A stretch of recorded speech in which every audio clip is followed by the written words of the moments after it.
Para empezar a hablar un poquito de la Universidad Obrera, sobre la Universidad Obrera, que es uno de los temas más atractivos para trabajar en la cuestión de la universidad y todo el desarrollo universitario del peronismo. Yo traje dos o tres enfoques distintos, o tres miradas distintas de dónde trabajarlo. La primera es el debate parlamentario, que para mí tiene y tuvo muy poco mirada por parte de la historia, de distintos historiadores que han trabajado en la Universidad Obrera, y yo creo que ahí hay cosas para todavía seguir analizando. Y la segunda es, les voy a compartir algunos documentos y fotografías de lo que fue la puesta en marcha de la universidad en el 53 y de la revista que se sacó de la universidad, la revista que se sacaba al principio era bimestral y después tuvo un poquito más de tiempo en el medio, pero una revista muy interesante para analizar. Bueno, la UOM, la Universidad Obrera Nacional, se creó a fines de agosto del 48, se puso en marcha en el 53, la ley que dio creación es del 48, pero se reglamenta recién en el 52. Un posible análisis para hacer ahí es que las motivaciones que dieron nacimiento a la Universidad Obrera en el 48 fueron mucho más de índole política, por todo esto que les venía contando al comienzo, y también por la relación con la CGT, porque la idea de una universidad de trabajadores ya la venía trabajando la CGT, y la puesta en marcha en el 52-53 tiene, a mi juicio, motivaciones mucho más de índole económica, en el medio de una crisis y una fuerte necesidad de dotar de competitividad a la industria, con lo cual ahí puede verse una posible explicación de por qué ese lazo. La creación de la UOM se explica como parte de un plan de formación mucho más extenso. La idea es trabajar desde la primaria hasta la educación superior, por eso les decía de esta tendencia a la planificación que tiene el peronismo tan fuerte, pasando en el medio por las escuelas fábricas, las escuelas industriales. El funcionamiento estuvo pensado en facultades obreras regionales. Primero se crea la de Buenos Aires, Córdoba, Mendoza y Santa Fe, que son los principales núcleos urbanos industriales donde podía hacer foco. Después se crea Bahía Blanca, La Plata y Tucumán. Y a comienzos del 55 se crea la regional de Avellaneda. La UOM es la antesala de lo que fue la UTN, perdón que no lo dije antes. La UOM después es intervenida cuando le hacen el golpe a Perón y por resistencia de sus propios estudiantes y docentes se reconvierte a Universidad Tecnológica Nacional. Obviamente le cambian el nombre, sacan al rector y a las autoridades, cambian en parte del estatuto. Pero lo que no cambian casualmente es que el ingreso desde el comienzo estuvo restringido a aquellos que podían certificar su carácter de obrero y tenían un título de alguna de las escuelas fábricas o técnicos de fábrica. El rector debía ser un obrero argentino, ya vamos a ver quién es, hay un pequeño texto de él. Y les decía, me fui un poco con el tema de la conformación de la UTN, pero la UTN lo que sí conserva es como toda su estructura. Y esta idea de facultades regionales es distinta a todo el sistema. Con lo cual, siempre el sistema universitario se dice que hace normativas generales para tanto la universidad pública como la universidad privada, y después tiene que sacar un apartado explicando cómo se va a aplicar en la UTN, porque se creó de una manera muy distinta. Tiene una lógica muy radial, muy diferente, y funciona al día de hoy muy distinto a cómo funciona el resto de las universidades nacionales. Obviamente, a diferencia de las privadas también.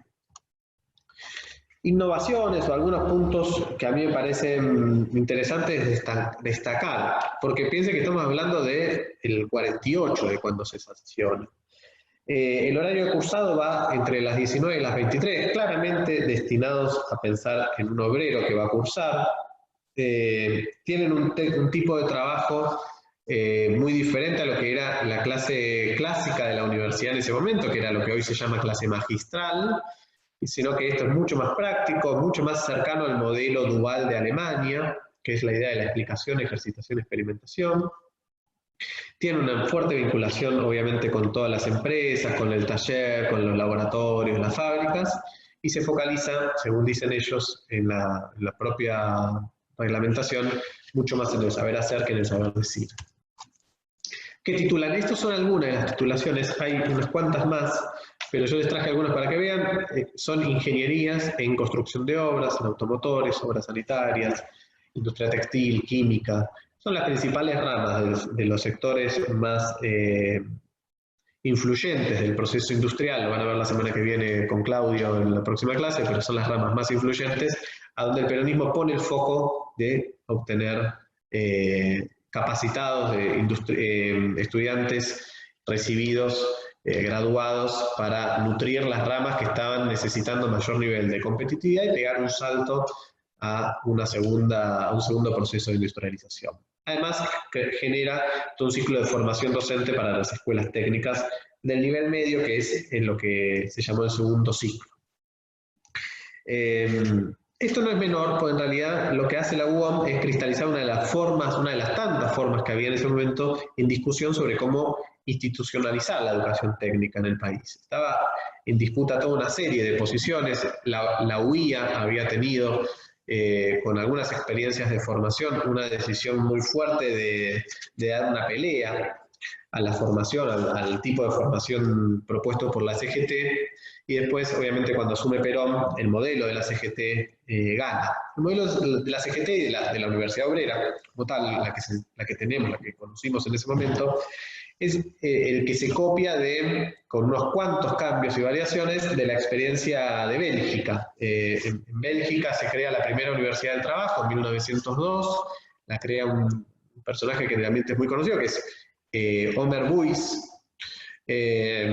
y empieza a funcionar, tiene un muy buen funcionamiento, y cuando se genera la OIT, el foro de la OIT, donde empiezan a viajar representantes argentinos y obviamente de todo el mundo, la idea de la Universidad del Trabajo empieza a ganar un cuerpo mucho más fuerte, mucho más extendido, y Argentina empieza a tener los primeros proyectos y, sobre todo de la mano de la CGT, las primeras ideas posibles.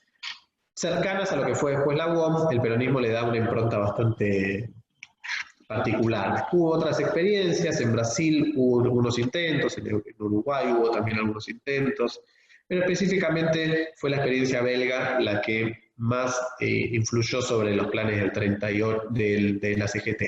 En el 38 hay un congreso específico de la OIT, donde se da una serie de recomendaciones en torno a la enseñanza profesional, y ese mismo año la CGT aprueba en su plenario el antecedente local que tenemos más directo de lo que fue la UOM. A juicio de verdad, los primeros que hablan de universidad obrera en Argentina fue la Iglesia Católica, pero con un entorno muy distinto y un proyecto que nunca conocimos, sino que fue específicamente en el contexto de la Semana Trágica. La Iglesia Católica saca un manifiesto donde habla de la necesidad de incluir a los obreros dentro de una universidad propia.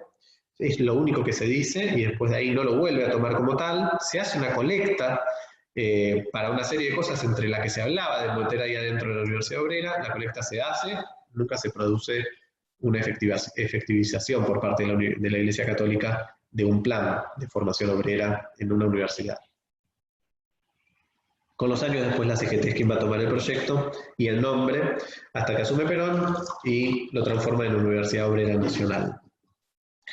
Yo les traje dos citas para leerles. En el momento del tratamiento legislativo hay un legislador específicamente, que es Justo Fierro, que recoge 1.000.000 de citas de Perón hablando sobre esto para contrarrestar la principal crítica del radicalismo, que le decía que el proyecto había sido improvisado, sin necesidad de análisis, que se les había ocurrido un día para el otro. Entonces, hay una cita de esas que me parece muy interesante. Dice: ¿por qué, si los abogados, los médicos, los militares y los maestros son gratuitamente formados por el Estado en escuelas que paga todo el pueblo, por qué habremos de condenar al obrero a que aprendan el sacrificio del taller sin que haya una escuela que los prepare como artesano útil para la grandeza del país? Esto lo dice en el 45, en abril del 45. Y la otra cita que les traje es parte del debate legislativo. La verdad que analizar el debate podría ser una clase específicamente, lo que fue ese debate, que duró muchísimo tiempo. Pero hay una cita en particular que me parece interesante para analizar más allá de la discusión, sino para ver cómo conceptualizaba el peronismo la necesidad de una universidad obrera. Dice, el que lo dice es Guardo, el diputado Guardo: trabajan en la industria 1.100.000 obreros, El coeficiente de reposición anual para países de industrias sedimentadas es de 3%, de modo que la Argentina tendría la necesidad de contar anualmente con 33.000 jóvenes preparados para la industria, graduados. Agreguemos lo necesario para las industrias nuevas de expansión y para el incremento de las viejas, y llegamos a una cifra de más o menos de 50.000 jóvenes por año. Esto lo dice Guardo en el debate legislativo en el 48, y este es un dato interesante porque da la pauta de que el peronismo, más allá de que el dato sea o no correcto, el peronismo tenía una conceptualización de qué es lo que necesitaba, de cuánto necesitaba y en qué momento estaba parado, en qué situación estaba parado. Está bueno para verlo porque claramente responde a esta lógica de una hipótesis de una sociedad industrial en donde lo que se necesitaban eran brazos argentinos que pudieran salir a dar respuesta a la expansión del sistema de sustitución de importaciones, industrialización, etc. Eso ya ustedes lo conocen de sobra. Bueno, dos interrogantes, un poco se los adelanté hoy. Al comienzo, a ver qué hora es. El primero de ellos es por qué la ley que se discute en el 48 con tanto apuro, con tanta celeridad, recién se reglamenta en el 52 y se pone en funcionamiento en el 53.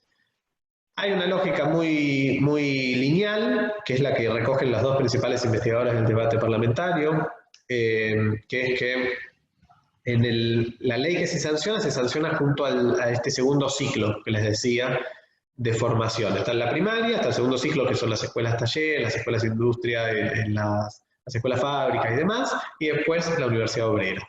Y para acceder a la universidad obrera era necesario el primer ciclo. El primero y el segundo, perdón. Con lo cual, como se implementa ahí el segundo ciclo, es necesario darle ese tiempo para que funcione y recién en el 52-53 iban a estar esos graduados. La verdad es que es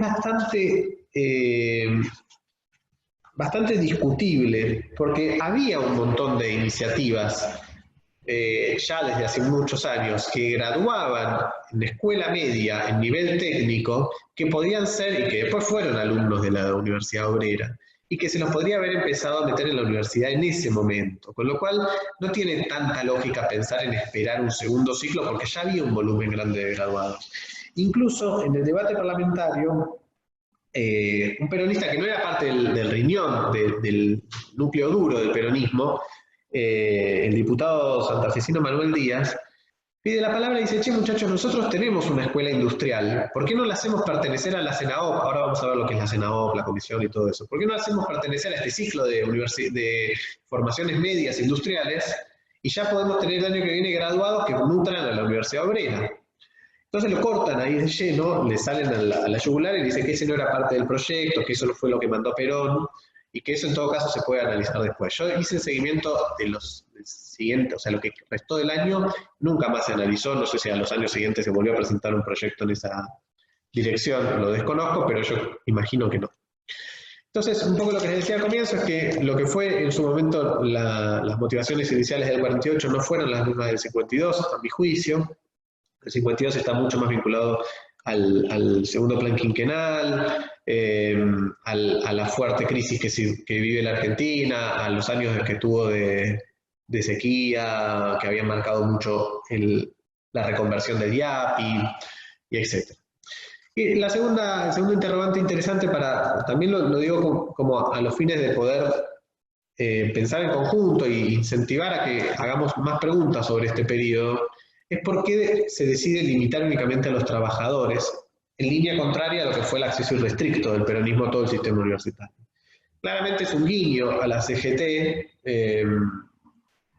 pero hay muchas preguntas todavía por hacerse sobre eso, porque durante todo el debate parlamentario es el gran punto que el peronismo no logra responder. Tiene muy buenos diputados en cuanto a oratoria, el principal es Justo Fierro, pero tiene diputados también que vienen del ala sindical, pero nunca se logra dar una respuesta sólida sobre ese punto en particular.